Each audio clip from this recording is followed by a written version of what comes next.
Manglava frequency response ကြောင့်ကို RC circuit နမူနာလေးနဲ့အတူမိတ်ဆက်ပေးကြပါတယ်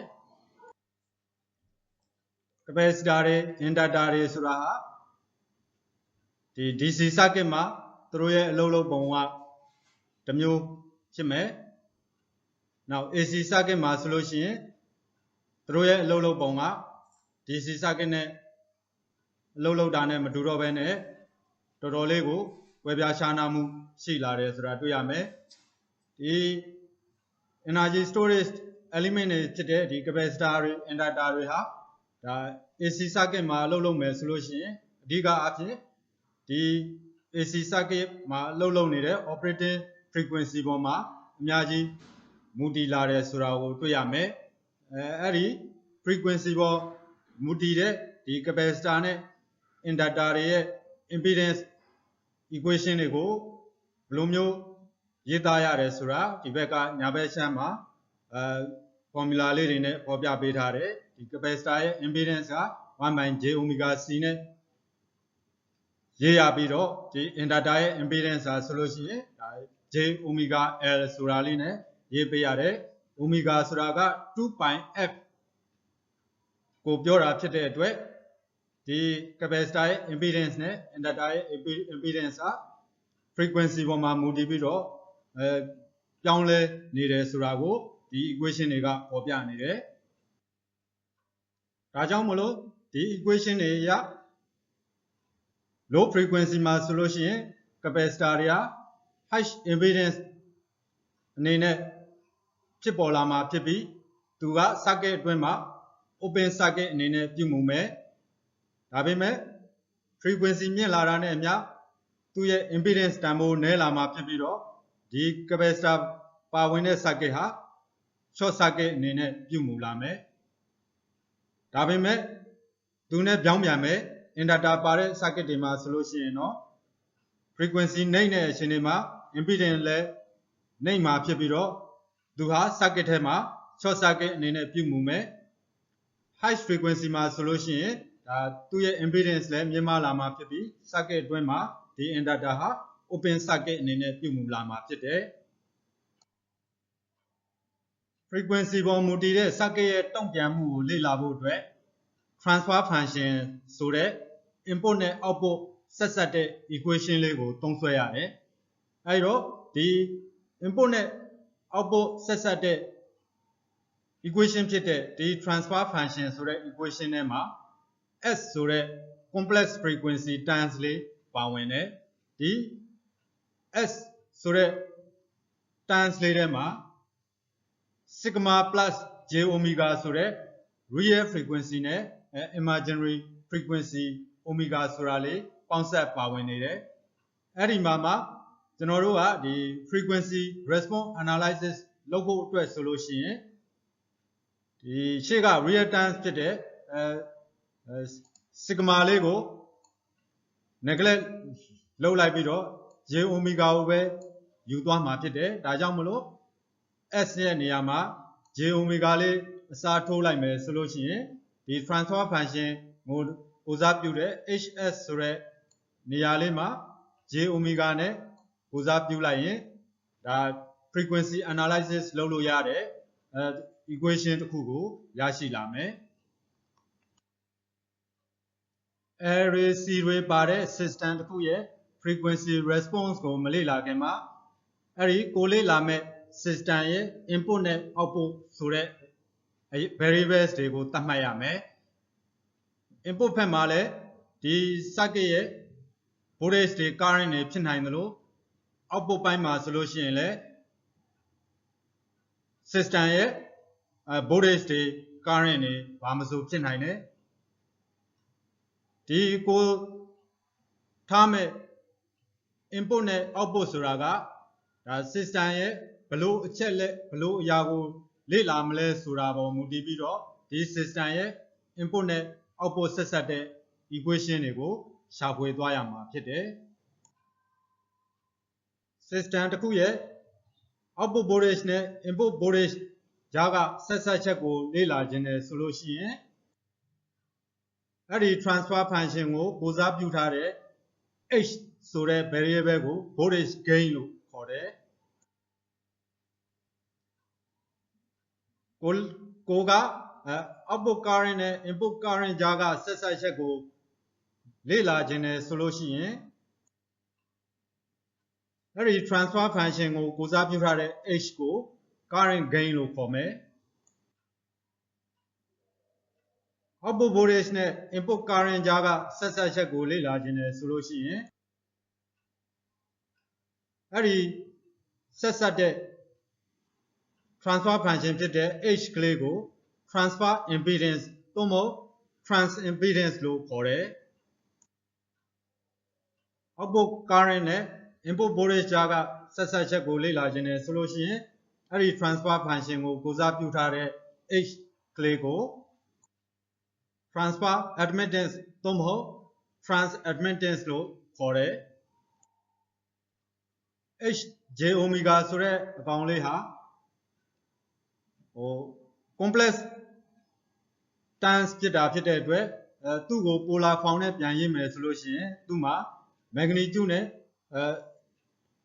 angle ဆိုပြီးတော့ရှိနေမယ်ဒါကြောင့်မလို့ဒီ h ဆိုတဲ့ h j omega ဆိုတဲ့ equation လေးထဲမှာ magnitude ဆိုတာလည်းပါတယ်လို့ down လည်းပါဝင်နေမယ်ဒါကြောင့်မလို့ဒီ transfer function မှာ magnitude response လည်းရှိသလို phase response လည်းရှိမယ်ကျွန်တော်တို့ဒီမှာ frequency response ဆိုတာဘာလဲဆိုတာကိုသဘောပေါက်အောင်လေ့လာဖို့အတွက်လွယ်ကူရိုးရှင်းတဲ့ဒီ RC low pass filter circuit လေးကိုအသုံးပြုသွားမယ်ဒီ RC low pass filter circuit ဟာဆိုလို့ရှိရင်သူ့ရဲ့နာမည်အတိုင်းပဲသူက low pass filter ဖြစ်တာဖြစ်တဲ့အတွက်သူက high frequency တွေကို output ကိုမပို့တော့ဘဲနဲ့circuit အတွင်းမှာ eliminate လုပ်လိုက်မှာဖြစ်ပြီးတော့ဒီ low frequency component တွေကိုပဲဒီ V out ကိုထုတ်ပေးသွားမှာဖြစ်တယ်အဲ့ဒါမျိုး high frequency noise တွေကိုတတ်တဲ့နေရာမှာဒီ circuit ကိုအသုံးပြုနိုင်တယ်အခုဒီမှာဆိုလို့ရှိရင်ဒါ RC low pass filter circuit လေးကိုပြထားတယ်ဒီ RC low pass filter circuit လေးကနေ output voltage နဲ့ input voltage ကြားကဆက်စပ်တဲ့ equation ကိုရှာမယ်ဆိုလို့ရှိရင် ZC ပိုင်း R plus ZC ဆိုပြီးတော့ရှာလို့ရတယ်အဲဒီကနေ ZC က 1 by j omega c ဖြစ်တာဖြစ်တဲ့အတွက် ZC နေရာမှာအစားထိုးပြီးတော့ equation ကိုပြန်ဖြည့်ရှင်းလိုက်မယ်ဆိုလို့ရှိရင် transfer function ရဲ့ equation က 1 by 1 plus j omega rc ဆိုပြီးတော့ရရှိလာမှာဖြစ်တယ်ဒါကZC နေရာမှာ 1 by j omega c ကိုတိုက်ရိုက်ထည့်ပြီးတော့ circuit ကိုဖြည့်ရှင်းတဲ့အခါရလာတာပေါ့ဒီမှာရလာတဲ့ h ဆိုတာလေးဟာဒါ v out by v in ရဲ့ equation ဆိုတာကိုသဘောပေါက်ရမှာဖြစ်တယ်အဲ့တော့ဒါ complex circuit ရှုထောင့်ကနေကြည့်ပြီးတော့ဒီ equation ရဲ့ transfer function ကို drive တာပေါ့ကျွန်တော်တို့ဒီ frequency domain ထဲကနေလည်းဒီ RC circuit ရဲ့ transfer function ကို drive လုပ်ယူလို့ရတယ်အဲ့လို complex frequency ဖြစ်တဲ့ S ဆိုတဲ့အကောင်လေးရဲ့ရှုထောင့်ကနေဒီ circuit ကို drive မယ်ဆိုလို့ရှိရင်ဒီ RC circuit ရဲ့ transfer function ဟာ 1 by 1 plus RCS ဆိုပြီးတော့ရရှိမှာဖြစ်တယ်ဒီမှာဆိုလို့ရှိရင် differential equation ကနေတဆင့် Laplace transform ကိုသုံးပြီးတော့ဒီ RC circuit ရဲ့ transfer function ကိုဘယ်လိုရှာဖွေတယ်ဆိုတာကိုအဆင့်ဆင့်derivation လေးလုပ်ပြထားတယ်အဲ့တော့ဒီသင်ခန်းစာတွေကိုနားလည်အောင်လိုက်လုပ်မယ်ဆိုလို့ရှိရင်တော့ဒါကိုယ်ပိုင်မှတ်စုလေးနဲ့တွက်ချက်ဖြည့်ရှင်းတာအကောင်းဆုံးဖြစ်ပါလိမ့်မယ်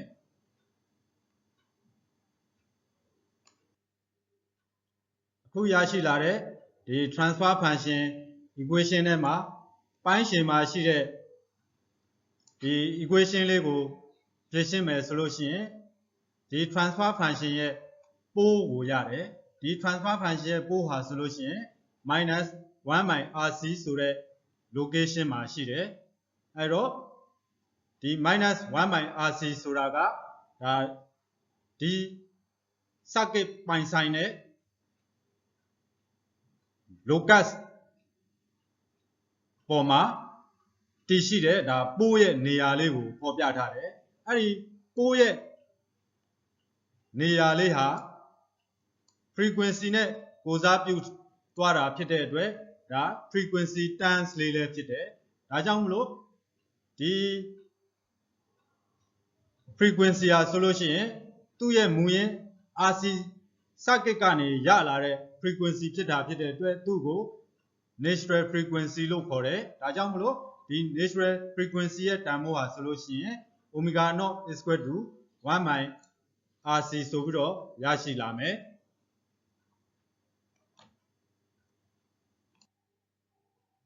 ဒါကြောင့်မလို့သူ့ရဲ့မူရင်း transfer function equation ထဲမှာ RC ရဲ့နေရာမှာ 1 by omega naught ကိုအစားထိုးပြီးတော့ဒီ transfer function ကိုပြန်ပြီးတော့ဖြည့်ရှင်းလို့ရတယ်အဲ့လိုဖြည့်ရှင်းလိုက်ရင်သူ့ရဲ့ transfer function ဟာအခုလိုမျိုးပဲပုံစံပြောင်းသွားမယ် RC တန်ဖိုးတွေမပါတော့ဘဲနဲ့ဒီ transfer function ထဲမှာဒါ frequency တွေကြီးပဲပါဝင်တဲ့transfer function တစ်ခုကိုရရှိလာမယ်ဒါကြောင့်မလို့ဒီအခုအသစ်ရရှိလာတဲ့ transfer function ရဲ့ behavior ဟာဆိုလို့ရှိရင် omega by omega naught ပေါ်မှာမူတည်လာတယ်ဆိုတာကိုထပ်ပြီးတော့တွေ့ရှိရလိမ့်မယ်အဲ့တော့ဒီ transfer function ဟာဒါ complex terms ဖြစ်တာဖြစ်တဲ့အတွက်သူ့မှာ magnitude နဲ့ down နဲ့ရှိနေမယ်အဲ့တော့ဒီ transfer function equation ရဲ့ magnitude ကိုလိုချင်တယ်ဆိုလို့ရှိရင်ဒီဘက်မှာပြထားတဲ့အတိုင်း square root of 1 plus omega by omega naught square ဆိုပြီးတော့ရှာဖွေသွားလို့ရတယ်ဒါဟာဒီကျွန်တော်တို့ရှာဖွေလိုက်တဲ့ RC circuit ကိုစားပြုတဲ့ transfer function ရဲ့ magnitude ကိုရှာဖွေခဲ့တာပဲဖြစ်တယ်တောင်းနဲ့ပတ်သက်တဲ့အချက်လက်ကိုလည်းတစ်ခါတည်းပဲပြောသွားမယ်ဒီ R တွေL တွေ C တွေပါတဲ့ဒီ circuit တွေဟာဆိုလို့ရှိရင်ဒီ frequency changes ပေါ်မှာဒီ magnitude ရဲ့ behavior ပဲပြောင်းလဲတာမဟုတ်ဘဲနဲ့ဒီ down ရဲ့ behavior တွေလည်းပြောင်းလဲတယ် frequency ပေါ်မူတည်ပြီးတော့ဒီ phase difference တွေလည်းကွဲပြားလာတာဖြစ်တဲ့အတွက်အဲ့ဒီအရာကို phase response လို့လည်းခေါ်တယ်အဲ့တော့ဒီ transfer function equation ရဲ့ phase response ကိုရှာဖို့အတွက်ဆိုလို့ရှိရင်သူ့ကိုminus tangent inverse omega by omega naught ဆိုပြီးတော့ရရှိလာမယ်ဒါကြောင့်မလို့အဲ့ဒီ transfer function equation ရဲ့ down ကို file လေးနဲ့ကိုစားပြုမယ်ဆိုလို့ရှိရင်ဒါ frequency ပေါ်မူတည်တဲ့ဒီ transfer function ရဲ့ phase response ကိုရရှိလာမှာဖြစ်တယ်အဲ့ဒီရရှိလာတဲ့ transfer function ရဲ့ magnitude နဲ့ phase response equation လေးတွေကိုစမ်းစစ်လေ့လာကြည့်မယ်ဆိုလို့ရှိရင် omega ရဲ့တန်ဖိုး omega naught ထက်နည်းတဲ့အချိန်မှာ magnitude ဟာ1ဆိုပြီးတော့ရမှာဖြစ်ပြီးတော့ phase ကတော့0 degree ဆိုပြီးတော့ထွက်လာမယ်omega နဲ့ omega naught ညီတဲ့အချိန်မှာတော့ဒီ magnitude တန်ဖိုးဟာ1 by root 2သို့မဟုတ် 0.707 ဆိုပြီးတော့ရရှိမှာဖြစ်ပြီးတော့သူ့ရဲ့phase difference ကတော့ minus 45 degree ဆိုပြီးတော့ထွက်လာမယ်နောက် omega တန်ဖိုးဟာ omega naught ထက်ကြီးသွားတဲ့အချိန်မှာသူ့ရဲ့ magnitude ဟာ omega naught by omega ဆိုပြီးတော့ရရှိလာမယ်နောက် down တန်ဖိုးကလည်း minus 90 degree ဆိုပြီးတော့ရရှိလာတာကိုတွေ့ရမယ်အဲ့တော့ဒီမှာဆိုလို့ရှိရင်ဒီမတူညီတဲ့ frequency omega အမျိုးမျိုးမှာ magnitude တန်ဖိုးလေးတွေဘယ်လိုပြောင်းလဲသွားလဲဆိုတာနဲ့ down တန်ဖိုးတွေဘယ်လိုပြောင်းလဲသွားလဲဆိုတာကိုဒါ specific point လေးတွေမှာဒါတန်ဖိုးအမျိုးမျိုးနဲ့အခုလိုမျိုးပဲတွေ့မြင်ရမယ်ဒီမှာဆိုလို့ရှိရင်ဒါ ခုနကပေါ်ပြသွားတဲ့magnitude နဲ့ phase response တွေကိုဒီ body diagram လေးနဲ့ဘာကြောင့်ပေါ်ပြရတယ်ဆိုတာကိုရှင်းပြပေးထားတယ်ဒီမှာ body diagram ဆိုတာကဒါဒီ transfer function ဟာ frequency နဲ့ frequency အမျိုးမျိုးမှာ frequency range အမျိုးမျိုးမှာသူ့ရဲ့ magnitude နဲ့ phase ဘယ်လိုပြောင်းလဲသွားလဲဆိုတာကိုဒီ logarithm scale နဲ့ပေါ်ပြထားတဲ့ဒီ diagram အမျိုးအစားတစ်ခုဖြစ်တယ်။ဘာကြောင့် logarithmic scale ကိုသုံးရလဲဆိုတော့ဒီ frequency range အမျိုးမျိုးမှာဒီအရန်နှိမ့်တဲ့ frequency ပါမယ်အရန်မြင့်တဲ့ frequency ပါမယ်ဒီဟာကိုဒီရိုးရိုးတာမန် frequency scale နဲ့ပေါ်ပြမယ်ဆိုလို့ရှိရင် graph ဟာအရန်ရှည်ပြီးတော့ဒီ frequency range အမျိုးမျိုးအတွက်လုံလောက်အောင်စာရွက်တစ်ရွက်ပုံမှာပေါ်ပြနိုင်မှာမဟုတ်ဘူးlogarithmic scale ကိုသုံးခြင်းအပြင်ဒါ plot ကိုကျဉ်းကျဉ်းကြုတ်ကြုတ်နဲ့ဒီအရန်နှိမ့်တဲ့ frequency တန်ဖိုးမှာရောအရန်မြင့်မားတဲ့ frequency တန်ဖိုးမှာရောဒီ circuit ရဲ့ behavior ကိုကြည့်ရှုသုံးသပ်လို့ရတယ်ဒါကြောင့်မလို့body diagram ကိုသုံးစွဲတယ်body diagram ဟာဆိုလို့ရှိရင်လည်းဒါ logarithmic scale ကိုအသုံးပြုတာဖြစ်တဲ့အတွက်အရန် range ကွာဟတဲ့frequency အမျိုးမျိုးမှာကျွန်တော်တို့လေ့လာခြင်းနဲ့ magnitude နဲ့ phase response တွေကိုကိုယ့်ရဲ့မျက်စိရှိစာရွက်ပေါ်မှာတခါတည်းကြည့်ရှုသွားလို့ရတယ်ဒါက body plot ရဲ့အားသာချက်လည်းဖြစ်တယ်ဥပမာကျွန်တော်တို့ circuit တစ်ခုရဲ့ frequency ကိုဒီ1 radian per second ကနေ10 to the power 6 radian per second range ဒီသူ့ရဲ့ frequency response ကိုလေ့လာမယ်ဆိုလို့ရှိရင်ဒါအရန်ကိုကျေပြောတဲ့ frequency range ဖြစ်တယ်ဒါကြောင့်မလို့သူ့ကို logarithm နည်းနဲ့compress လုပ်လိုက်တာပေါ့ဒါမှဒါကျွန်တော်တို့မျက်စိရှိမှာbody plot အနေနဲ့သူ့ကိုမြင်ရမယ်အဲ့တော့ body plot တွေကိုအသုံးပြုခြင်းအပြင် engineer တွေဟာဒီ circuit ရဲ့ gain တွေကိုလေ့လာလို့ရမယ် bandwidth တွေကိုလေ့လာလို့ရမယ် cut off frequency တွေ stability margin တွေနဲ့ဒီ RLC circuit တွေမှာဆိုလို့ရှိရင်ဒါ resonant peaks တွေကိုဒါ engineer တွေကဒါကြည့်ရှုလေ့လာသုံးသပ်ဆုံးဖြတ်လို့ရမယ်နောက် body plot ရဲ့နောက်ထပ်ထူးခြားချက်တစ်ခုကဒီသူ့ရဲ့ magnitude scale ကို decibel နဲ့အသုံးပြုသွားတာပဲအဲ့တော့ဒီသူ့ရဲ့ magnitude ကို decibel နဲ့သုံးမယ်ဆိုလို့ရှိရင်ဒါ20 log base 10လေးနဲ့မြှောက်ပြီးတော့သုံးစွဲရမှာဖြစ်တယ်ဒါကြောင့်မလို့သူ့ရဲ့ဒီ body plot အတွက်သုံးစွဲမယ်ဆိုလို့ရှိရင်ကျွန်တော်တို့ circuit ရဲ့ magnitude response ကို20 log base 10 h j omega ဆိုတဲ့ equation လေးနဲ့ဒီ magnitude plot မှာသုံးစွဲသွားရမှာဖြစ်ပါတယ်ဒီ magnitude plot မှာဒီ decibel unit ကိုသုံးခြင်းအပြင်ကျွန်တော်တို့ဒီ frequency changes မှာဖြစ်ပေါ်လာမဲ့ဒီ circuit ရဲ့ magnitude changes ကိုအလွယ်တကူလေ့လာလို့ရတယ်တနည်းအားဖြင့်ဒီ body plot မှာဆိုလို့ရှိရင်ဒီ asymptotic လို့ခေါ်တဲ့ဒီ changes ဖြစ်တဲ့ slope ကလေးတွေရဲ့တန်ဖိုးကို decibel unit နဲ့ဆိုရင်အလွယ်တကူကြည့်ရှုသွားလို့ရတယ်အလွယ်တကူတွက်ချက်သွားလို့လည်းရတယ်အခုဒီမှာဆိုလို့ရှိရင် magnitude တန်ဖိုးမျိုးမျိုးမှာရှိတယ် magnitude တန်ဖိုးမျိုးမျိုးမှာရှိတယ်ဒါ decibel တန်ဖိုးမျိုးမျိုးကိုဒါတွက်ချက်ပြပေးထားတယ်ဒီမှာ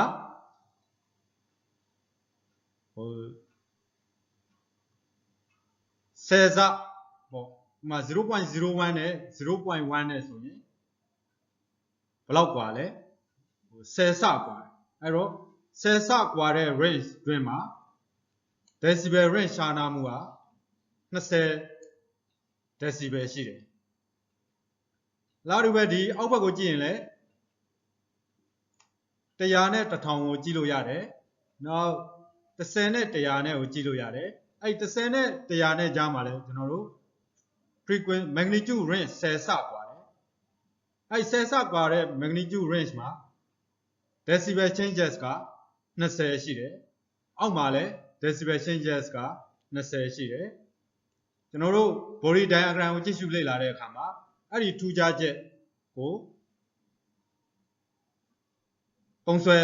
ရမှာလည်းဖြစ်တယ်အဲ့တော့ကျွန်တော်တို့ဒီ circuit ရဲ့ response ကိုလေ့လာတဲ့အခါဒီ voltage တွေ current တွေကိုလေ့လာရတာဖြစ်တယ်ဒီ voltage တွေ current တွေရဲ့ response ကိုလေ့လာရတာဖြစ်တယ်အဲ့လိုလေ့လာတဲ့အခါမှာဒီ power ဆိုတဲ့ရှုထောင့်ဘက်ကလည်း power ဆိုတဲ့ရှုထောင့်ဘက်ကကြည့်ရင်လည်းမပြောင်းလဲဖို့လိုတယ်ဒါကြောင့်မလို့ဒီမှာနမူနာလေးတစ်ခုကိုတင်ပြပေးထားတယ်အဲ့တော့ကျွန်တော်တို့ဒီ circuit တစ်ခုရဲ့ဒီ component တစ်ခုပေါ်မှာကြာရောက်တဲ့ဒီ power တန်ဖိုးဟာဆိုလို့ရှိရင် v square နဲ့ proportional ဖြစ်တယ်ဒါကြောင့်မလို့ရိုးရိုး decimal ဖြစ်တဲ့power ရဲ့ equation ဟာ10 log dB ဆိုပြီးတော့ရေးလို့ရတယ်အဲ့ဒီမှာ power ဆိုလို့ရှိရင်ဒါ v square နဲ့ဓာတ်ရိုက်အချိုးကျတာဖြစ်တဲ့အတွက်အဲ့ဒီ power နေရာမှာ v square နဲ့အစားထိုးမယ်ဆိုလို့ရှိရင်ဒါ20 log v ဆိုပြီးတော့ရတယ်ဒါကြောင့်မလို့ကျွန်တော်တို့ရဲ့ဒီ transfer function ဖြစ်တဲ့ v တွေ i တွေပါတဲ့ဒီ circuit တွေကိုလေ့လာတဲ့အခါမှာဒါ decibel unit ကို20 log h ဆိုတဲ့ equation လေးနဲ့ဒါတွက်ချက်ယူသွားတာဒါ power ရှုထောင့်ကဆိုရင်လည်းဒါစီလျော်မှုရှိတယ်ဆိုတာကိုတွေ့ရမယ်အခုဒီမှာ Zamtos လို့ခေါ်တဲ့ဒီ body diagram မှာသုံးစွဲတဲ့ဒီ body plot ရဲ့ magnitude plot ရဲ့ဒီ slope ကလေးတွေတွားပုံလာပုံကိုလေ့လာကြည့်မယ်အဲ့လိုလေ့လာဖို့အတွက်ဒီမှာ0ပဲပါတဲ့ equation တစ်ခုကိုနမူနာသုံးပြီးတော့လေ့လာသွားမယ်ဒီမှာဖော်ပြထားတဲ့ transfer function မှာ1 plus s by a လို့ပေးထားတာဖြစ်တဲ့အတွက်သူ့မှာ0ပဲရှိမယ်ပိုးမရှိဘူးပေါ့ဒီ transfer function တစ်ခုမှာကျွန်တော်တို့ပိုးဆိုတာရှိတယ်0ဆိုတာရှိတယ်အဲ့တော့ဒီပေးထားတဲ့ transfer function မှာဒါ0ပဲရှိတဲ့ transfer function တစ်ခုဖြစ်တယ်အဲ့တော့ဒီ transfer function ရဲ့ magnitude response ကိုလေ့လာဖို့အတွက်သူ့ကို magnitude တန်ဖိုးဖြစ်အောင်ပုံစံပြောင်းမယ်အဲ့လို magnitude တန်ဖိုးလေးရလာပြီဆိုလို့ရှိရင်20 log base 10ပုံစံမျိုးနဲ့decibel value ကိုပြောင်းမယ်ဆိုလို့ရှိရင်နောက်ဆုံးdecibel အနေနဲ့ဒီ transfer function ကို decibel unit နဲ့ရေးလို့ရတဲ့ equation လေးထွက်လာမယ်ဒီနေရာမှာခန့်မှန်းချက်တစ်ခုလုပ်ထားမယ်ပေါ့ဥမာ low frequency range မှာဆိုလို့ရှိရင်omega ရဲ့တန်ဖိုးဟာဒါ a ရဲ့ value တဲ့တော်တော်လေးနည်းတဲ့အခြေအနေလို့ယူဆမယ်ဆိုလို့ရှိရင်သူ့ရဲ့ omega square by a square ဆိုတဲ့တန်ဖိုးဟာဒါ0နဲ့တူညီလူနီးပါးအခြေအနေရှိမယ်အဲ့ဒီအခြေအနေမှာဒီ magnitude တန်ဖိုးဟာ1ဖြစ်မှာဖြစ်တဲ့အတွက်သူ့ရဲ့ decibel unit နဲ့ပြန်ချလိုက်ရင်0 dB ဆိုပြီးတော့ထွက်လာမယ်လာတူပဲ high frequency range အတွက်ခန့်မှန်းမယ်ဆိုလို့ရှိရင်ဒီသူ့ရဲ့ magnitude တန်ဖိုးဟာomega by a ဆိုပြီးတော့ထွက်လာမယ်ဒီမှာကဒီ high frequency range မှာဒီ1ရဲ့တန်ဖိုးလေးဟာဒီဘက်က omega square by a square နဲ့စာလို့ရှိရင်အရင်နည်းမှာဖြစ်တဲ့အတွက်သူ့ရဲ့စုစုပေါင်းတန်ဖိုးကိုဒါ omega square by a square ဆိုပြီးတော့ပဲဒါ approximate ယူလိုက်တာပေါ့အဲ့လိုယူလိုက်မယ်ဆိုလို့ရှိရင်သူ့ရဲ့ decibel unit ဟာ20 log omega by a ဆိုပြီးတော့ကျွန်တော်တို့ရရှိထားမယ်အခုကျွန်တော်တို့ရရှိတဲ့ equation ကိုပြန်ကြည့်မယ်ဆိုလို့ရှိရင်low frequency range မှာသူ့ရဲ့ Zamtos ကိုခန့်မှန်းစရာမလိုဘူးသူက0 dB ရတာဖြစ်တဲ့အတွက် low frequency အတွက်သူကကိစ္စပြတ်သွားပြီဒါပေမဲ့ high frequency မှာတော့သူ့ရဲ့တန်ဖိုးဟာ omega by a အပေါ်မှာမူတည်နေတာတွေ့ရတယ်ဒါကြောင့်မလို့frequency range တွေကိုဒီ A နဲ့နှိုင်းယှဉ်ပြီးတော့ A တန်ဖိုးလေးနဲ့နှိုင်းယှဉ်ပြီးတော့မှဘယ်လိုထွက်လာမယ်ဆိုတာဆက်ပြီးကြည့်ရမှာဖြစ်တယ်။ omega တန်ဖိုးကို A တန်ဖိုးနဲ့အတူတူပဲထားလိုက်တဲ့အချိန်မှာ0 dB ဆိုပြီးတော့ရတယ်။ဒါကြောင့်မလို့frequency တန်ဖိုးနည်းရာကနေomega ရဲ့တန်ဖိုးဟာ A တန်ဖိုးနဲ့တူသည်အထိ0 dB မှာပဲရှိနေတယ်ဆိုတာကိုတွေ့ရမယ်။နောက်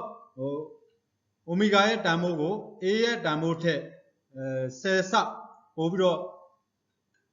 တိုးပေးလိုက်တဲ့အချိန်မှာဒီ decibel value တန်ဖိုးလေးဟာ20 dB ဆိုပြီးတော့ထွက်လာမယ်။နောက်ထပ်သူ့နဲ့10ဆဖြစ်တဲ့ omega ရဲ့တန်ဖိုးဟာ A ရဲ့အဆ100အထိ frequency ကိုတိုးပေးလာမယ်ဆိုလို့ရှိရင်သူ့ decibel ရဲ့တန်ဖိုးလေးဟာ40 dB ဆိုပြီးတော့ရရှိလာတာဖြစ်တဲ့အတွက်သူကဒီ cut ကလေးဟာအပေါ်ကိုထောင်တက်သွားတဲ့ cut ကလေးတစ်ခုဖြစ်တယ်။နောက်အဲ့အပေါ်ကိုထောင်တက်သွားတဲ့အဲ့ဒီ cut ကလေးရဲ့ slope ဟာ20 dB ဖြစ်တယ်ဆိုတာကိုထင်ထင်ရှားရှားဒီမှာတွေ့ရှိရမယ်။ဒီမှာဒီ decibel တန်ဖိုးလေးဟာဒီ frequency range က A တန်ဖိုးနဲ့တူတဲ့အချိန်ကစပြီးသူကအပြောင်းလဲစဖြစ်တယ်။အဲ့တော့ decibel တန်ဖိုးဟာfrequency range A ထက်နည်းတဲ့အချိန်တွေမှာသူက0 dB ပဲလာတယ်။အဲ့တော့သူက0 dB ကနေဘယ်အချိန်မှာစပြီးတော့ပြောင်းလဲဆိုတော့ဒီ A နဲ့တူတဲ့အချိန်မှာသူကစပြီးတော့ပြောင်းလဲလာပြီဖြစ်တယ်။ဒါကြောင့်မလို့ဒီ cut ကလေးစပြီးတော့ပြောင်းလဲဖြစ်လာတဲ့အမှတ်ဖြစ်တဲ့ဒီ A ဆိုတဲ့အမှတ်ကို corner frequency လို့လည်းခေါ်တယ်။ break frequency လို့လည်းခေါ်တယ်။ cut off frequency လို့လည်းခေါ်တယ်။နောက်3 dB frequency လို့လည်းခေါ်တယ်။ half power frequency လို့လည်းခေါ်တယ်။ခုနကဆိုရင်လို့ရှိရင်ဒါဒီ equation လေးကို approximate လုပ်ပြီးတော့အကြမ်းမြင်တွက်ချက်ပြီးတော့ဆွဲခဲ့တဲ့ဒီ body diagram အကြောင်းကိုဆွေးနွေးခဲ့တာပေါ့အခုကတော့approximate မလုပ်တော့ဘဲနဲ့ det တွက်တော့မှာပေါ့အဲ့လိုဒီ equation ကိုသုံးပြီးတော့ omega နဲ့ A နဲ့တူတဲ့နေရာမှာဘာဖြစ်တယ်လဲဆိုတာကိုတွက်ကြည့်မယ်ဆိုလို့ရှိရင်အဲ့ဒီနေရာမှာရှိတဲ့decibel တန်ဖိုးလေးဟာ3 dB ဆိုတာကိုတွေ့ရတယ်ဒါကြောင့်မလို့ကျွန်တော်တို့ဒီ estimate လုပ်ထားတဲ့ဒီသူ့ရဲ့ body plot နေရာမှာ actual အတိုင်းဖြစ်မယ်ဆိုလို့ရှိရင်ဒါသူ့အမှတ် A ဆိုတဲ့ point ဟာအဲ့ cut ကလေးမှာရှိတဲ့အဲ့ cut ကလေးဖြတ်သွားရမယ်တန်ဖိုးဟာဒီ3 dB နေရာလောက်မှာရှိရမှာဖြစ်တယ်ဒါကြောင့်မလို့ဒီ body plot ကို approximate မလုပ်ဘဲဆွဲမယ်ဆိုလို့ရှိရင်ဒီ body plot ရဲ့ down ကျိုးလေးဟာအဲ့ဒီ3 dB အမှတ်ကိုတကယ်တမ်းကျရင်ဖြတ်သွားရမှာဖြစ်တယ်ဒီလိုပုံစံမျိုးလေးပေါ့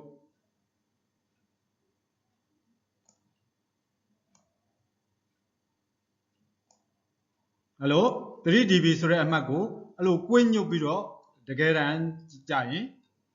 ဖြတ်တန်းသွားရမယ်ပုံသဏ္ဍာန်မျိုးရှိမယ်အဲ့လို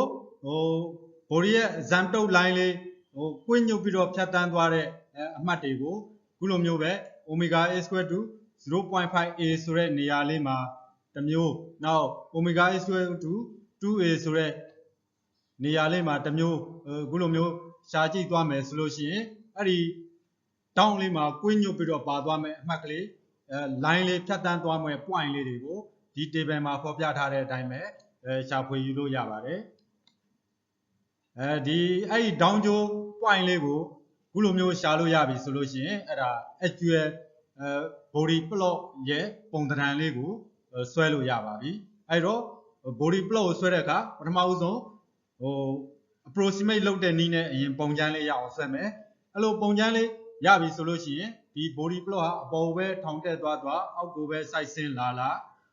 သူ့ရဲ့ corner frequency ဆိုတဲ့down လေးရှိနေမယ်အဲ့ဒီ corner frequency နေရာလေးကိုပထမဆုံး approximation နည်းလမ်းနဲ့နေရာတတ်မှတ်ပြီးတော့တွက်ယူလို့ရတယ်ပြီးတဲ့အခါကျမှ actual အတိုင်းသွားကျင်တယ်ဆိုလို့ရှိရင်အဲ့ဒီ corner frequency နေရာလေးမှာအခုလိုမျိုး ဖြတ်တန်းသွားမယ် decibel point နေရာလေးတွေကိုတွက်ချက်မှတ်သားပြီးတော့ actual cap တိုင်းဖြတ်တန်းသွားတဲ့ပုံသဏ္ဍာန်ကိုထပ်ပြီးတော့ဆွဲသွားလို့ရတယ်ခုနကတော့ဒါကျွန်တော်တို့လေ့လာခဲ့တာကဒါ0တစ်ခုပါတဲ့ circuit ကိုလေ့လာခဲ့တာပေါ့အခုတော့ပိုးပါတဲ့ RC low pass filter circuit ကိုဆက်ပြီးတော့လေ့လာမယ်အဲ့တော့0ပါတဲ့ RC low pass filter ရဲ့ဒီ transfer function equation ရှာဖွေပုံကိုလည်းဒါရှေ့မှာပြောပြခဲ့ပြီးဖြစ်တယ်ဒီမှာဆိုလို့ရှိရင်ဒါဒီ transfer function ရဲ့ပိုင်းရှည်နေရာလေးမှာရေးထားတဲ့ဒီ1 plus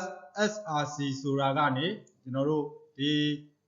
circuit ရဲ့ပိုးလေးကိုရှာလို့ရတယ်ဒီ circuit ရဲ့ပိုးဟာလည်းဒါရှေ့မှာပြောခဲ့ပြီးသားအတိုင်း minus 1 RC ဆိုပြီးတော့ရခဲ့တာရှိတယ်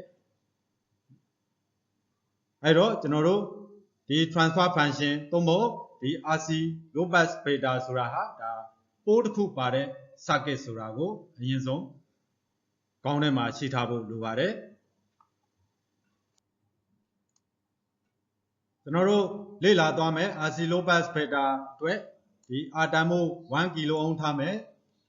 C ရဲ့တန်ဖိုးကို1 microfarad ဆိုပြီးတော့ဒါနမူနာယူပြီးတော့ကျွန်တော်တို့ဒီ circuit သို့မဟုတ်ဒီပိုးတစ်ခုပါတဲ့ circuit ရဲ့ response ကိုလေ့လာသွားမယ်အဲ့တော့ဒီမှာomega naught တန်ဖိုးဟာ1000 radian per second ဆိုပြီးတော့ရမယ်အဲ့တော့ omega naught တန်ဖိုးကိုသိပြီဆိုလို့ရှိရင်ကျွန်တော်တို့ရှေ့ပိုင်းမှာဖော်ပြခဲ့တဲ့ equation ပုံစံအတိုင်းပြန်ရေးမယ်ပြီးရင် magnitude ရှာထားမယ်ပြီးရင်အဲ့ magnitude ရလာပြီဆိုရင်အဲ့ဒီကနေတစ်ဆင့် decibel ဆက်ရှာဖို့အတွက် equation လေးကိုကျွန်တော်တို့တစ်ခါတည်းခြာရေးထားမယ်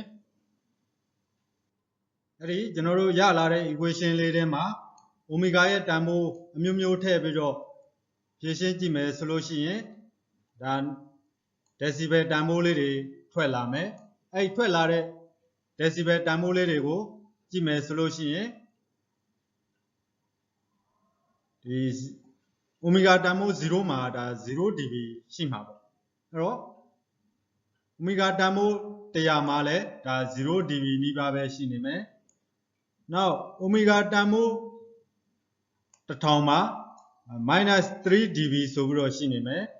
အဲ့တော့ဒါ actual သွားတဲ့တန်ဖိုးဖြစ်တာဖြစ်တဲ့အတွက်ကျွန်တော်တို့ approximation ဘက်ကသွားရင်ဒီနေရာလေးဟာဒါ0 dB နေရာလေးဖြစ်တယ်အဲ့တော့နောက်1000ပြီးရင်ကျွန်တော်တို့ဟိုကိုကြည့်မယ်1000ကိုကြည့်မယ်အစဘယ်လောက်กว่าလဲဆိုတော့10ဆกว่าတဲ့နေရာကိုကြည့်မယ်အဲ့တော့10ဆกว่าသွားတယ်ဆိုလို့ရှိရင်သူ့ရဲ့ slope ကလေးကဘယ်ကိုရောက်လာမလဲ20 dB ဆိုတဲ့နေရာလေးကိုရောက်လာမယ်နောက်ဒီအနှုတ်နဲ့သွားတာဖြစ်တဲ့အတွက်ဒီ magnitude cap ကလေးဟာဒါအောက်ကိုစိုက်ဆင်းလာတဲ့ cap ကလေးဖြစ်မယ်ဒီ cap ကလေးရဲ့ slope ဟာဆိုလို့ရှိရင်လည်း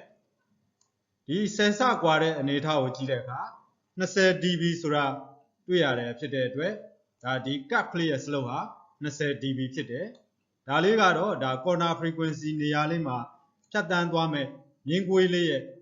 မြင်းကွေးလေးဖြတ်တန်းသွားမယ် point လေးတွေကိုတွက်ချက်ထားတာဖြစ်တယ်ခုနကရရှိခဲ့တဲ့ equation လေးကိုကျွန်တော်တို့ဒီ Python ကိုသုံးပြီးတော့ plot ကြည့်လိုက်မယ်ဆိုလို့ရှိရင်ဒီဘက်ညာဘက်မှာပေါ်ပြထားတဲ့အတိုင်းဒါ magnitude နဲ့ phase response cap ကလေးနှစ်ခုကျွန်တော်တို့ရရှိလာမယ်အဲ့တော့ဒီ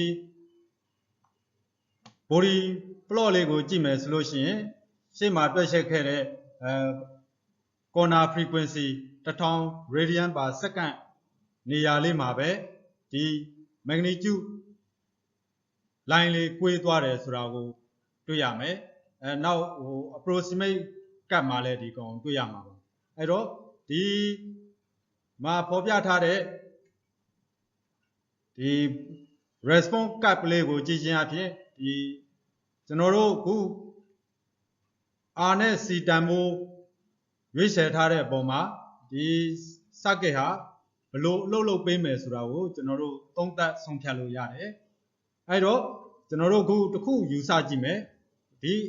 RC low pass filter circuit ကိုဝင်လာတဲ့ input DC voltage မှာကျွန်တော်တို့ high frequency noise လေးတွေပေါင်းစပ်ပြီးတော့ပါဝင်လာတယ်လို့စိတ်ထဲမှာအရင်ဆုံးမှန်းဆကြည့်လိုက်ပါအဲ့ဒီပါဝင်လာတဲ့ဒီ high frequency noise လေးတွေရဲ့ frequency ကဒါ1000 radian per second ကျော်တာနဲ့ဘာဖြစ်လာမလဲဆိုတော့ဒီမြင်းငွေလေးအတိုင်းအဲ့ဒီ noise လေးတွေရဲ့ပမာဏဟာအောက်ဖို့ဘက်ကိုညော့နေပြီးတော့ထွက်လာမှာဖြစ်တယ်။ဒါကြောင့်မလို့ဒီကောင်ဟာ high frequency noise လေးတွေရဲ့ frequency များလေပို့ပြီးတော့ညော့နေသွားလေဖြစ်ပြီးတော့အောက်ဖို့ဘက်ကိုဘာမှပါလာတော့မှာမဟုတ်ဘူး။ဒါပေမဲ့ low frequency component တွေဖြစ်တဲ့ဒီ input voltage မှာပါဝင်တဲ့ဒီ1000 radian per second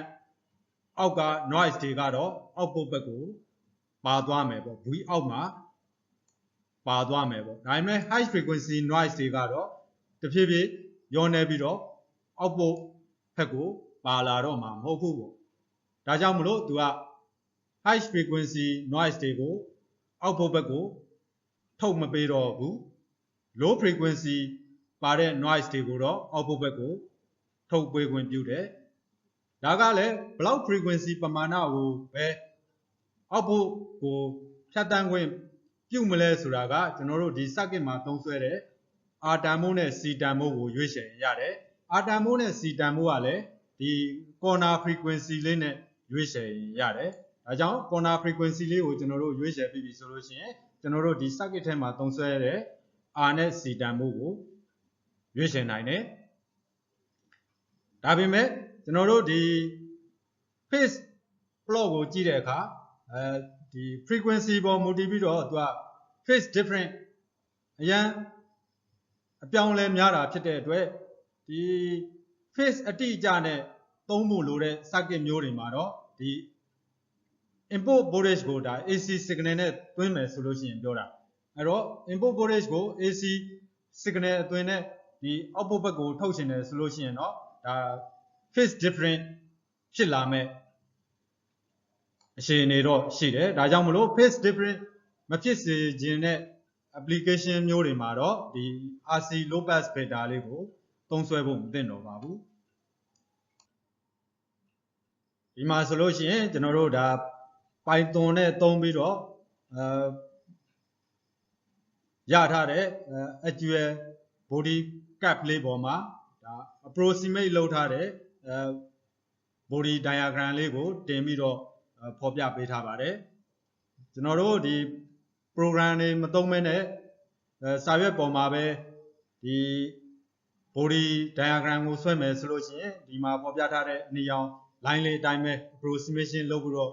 ဆွဲသွားတာအကောင်းဆုံးပါဒီမှာဆိုလို့ရှိရင်ဒါအောက်ကို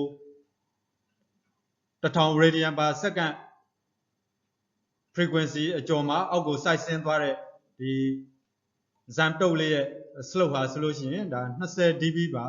ဒီကိတ်ရှိတယ်ဆိုတာတွေ့ရမယ်ဒီမှာဒါဘာပြောတာလဲ frequency 10 ဆများသွားတိုင်း corner frequency သို့မဟုတ် cut off frequency 1000 radian per second